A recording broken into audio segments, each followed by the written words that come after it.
After we had our third son, Tate, I was still in a lot of pain after having him. I had horrible back pain, like I felt like I was still in labor, having back labor all the time. So went to the doctor, and they thought it was my uterus, and so they wanted to do a hysterectomy, which we did. I was 27 at the time. So we did a hysterectomy, hoping that it would help the pain go away, and it didn't. So a few months later, went to a back specialist, thinking maybe that it was my back, because that's where most of the pain was. And they told me that I had degenerative disc disease, so they needed to replace one of the discs in my back with a titanium disc, an artificial disc. So we had that surgery that same year, and hoping, that it would take the pain away and that I would be able to function and be a mommy and do all the things that I needed to do. And so after that surgery, I found that the pain came back. It was still there. And so doctors were just stumped. They didn't know what to do after that. They had done everything they knew, and so they sent me to a pain specialist, and they started me on some pain medicine, and I took it for a while, and it helped with the pain, but soon the pain, I became tolerant to it, and it wasn't helping as much anymore, and so they had to up the dosage until I was on 300 milligrams of OxyContin a day. We moved to Katy to launch Grace Fellowship North. I'd been diagnosed at that point with rheumatoid arthritis and fibromyalgia, and not really able to function. Spent most of my time on the couch or in bed until the boys got home from school, and then I had a couple of hours of energy to take care of them. In November, after moving here in January, I got really, really sick with what I thought was the flu, but it wasn't going away, and I was just coughing and miserable. And so one day we went to the emergency room, and fully expecting it to be the flu, for them to just give me some medicine and send me home. And after being there for a while, the doctor came in after he'd taken a chest x-ray and a CAT scan, and told me that I wasn't going home, that they had found a 6.5 centimeter tumor in my right lung, and they highly suspected that it was lung cancer, which was devastating news, obviously, for us. That very next Sunday, Jeff was supposed to preach at Original Campus about the goodness of God.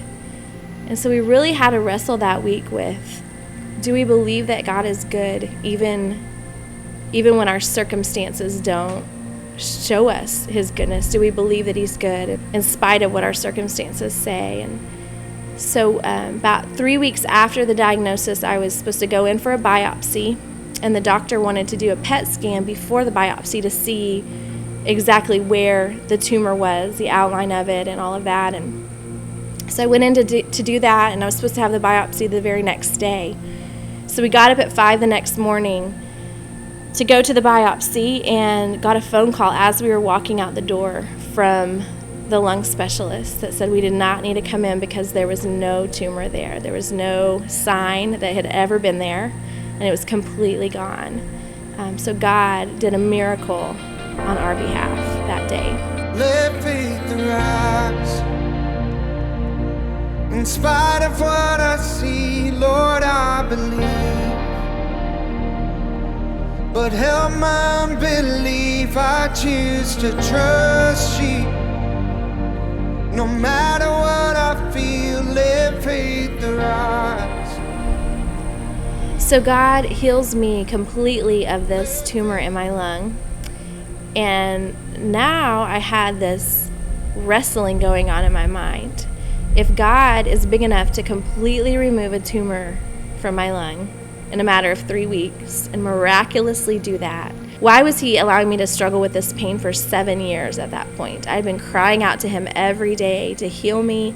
I had been checking my spirit. Was there some unconfessed sin in me that I needed to take care of? Was God punishing me? Where was his love for me? And just really struggling with why? Why would he not miraculously heal me from the other? Wondering where he was in all of this.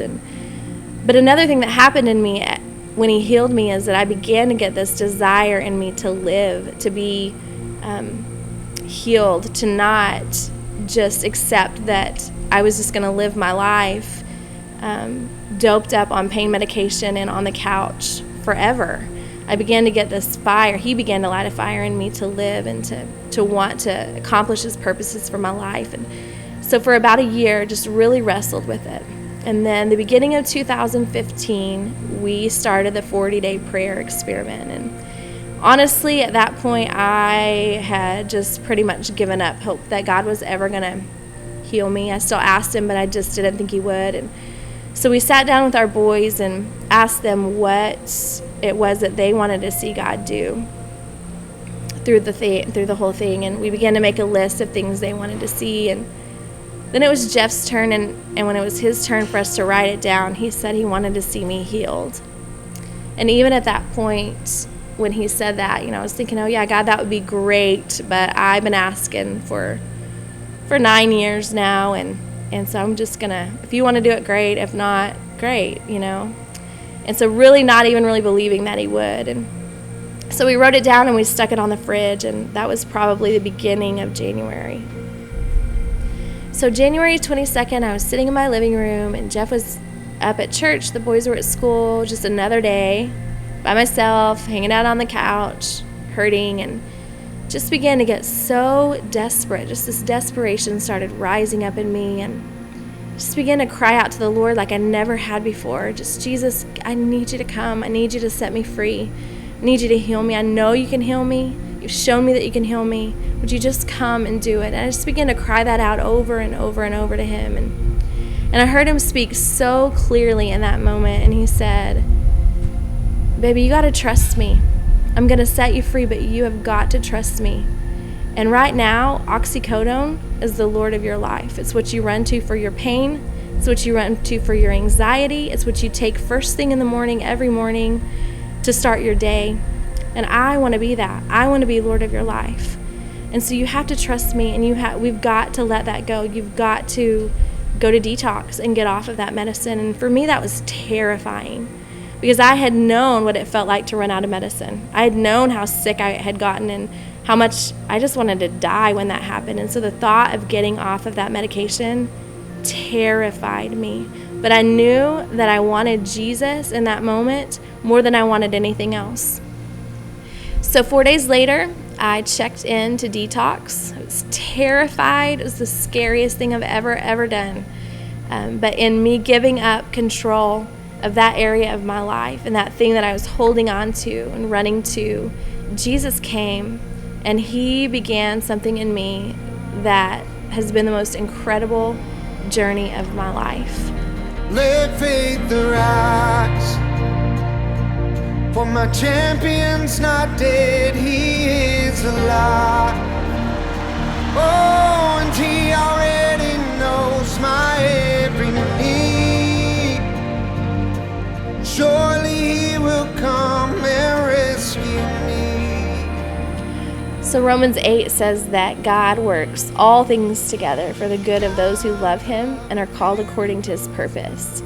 And so one of the most painful parts of this process has been having to feel again, having to deal with just feelings that we all feel, but I have not felt them in so long. And so it's painful and it hurts, but I'm having to just trust in the promises of God that he's going to work all of these things together for my good, and that there are beautiful things coming on the other side of this.